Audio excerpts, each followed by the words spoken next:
Hi అండి. ఇదేంటంటే సింగపూర్‌లో మనుష్యులు నడిచే సిగ్నల్ పాయింట్. ఇప్పుడు మనం ఒకవేళ నడాలనుకోండి ఇలా బళ్ళొచ్చినప్పుడు మనకి ట్రాఫిక్ పోలీసులు వాళ్ళు ఉంటారు. పాపం అలా విజల్లు వదులుకొని ఎండనక, వర్షం అనక, అలా వాననక అలాగా ఉంటారు. చూసారు కదా! ఇక్కడ అలాంటి పాయింట్ ఏం లేదు. ఎలాంటిదైనా సరే బండి అక్కడ ఆగవలసిందే. చూసారు కదా! మన చైనాకు కూడా చక్కగా తాపీగా ఫోన్ మాట్లాడుకొని ఎళ్తుంది. ఎందుకంటే మనకి భయపడక్కర్లేదు. ఆ సిగ్నల్ పడినంత వరకు ఎంత స్పీడ్‌గొచ్చిన బండన్నా అక్కడ ఆగవలసిందే.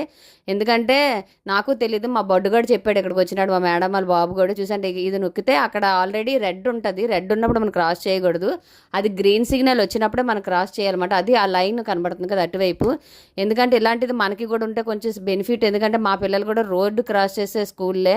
నేను దేబెట్టిదని ఇప్పుడు ఎవరొకరు దేబెట్టవలసి వస్తుంది. 6th 7th చదివినా సరే పెద్ద పిల్లలే, కానీ మనకు భయం ఉంటుంది. ఎందుకంటే అక్కడ బళ్ళు అంత ఫాస్ట్గా వెళ్తాయి కాబట్టి ఇలాంటిది ఒకటి ఎట్టుంటే కొంచెం బాగుందని నాకు అనిపిస్తుంది. మీరేటనుకున్నారు?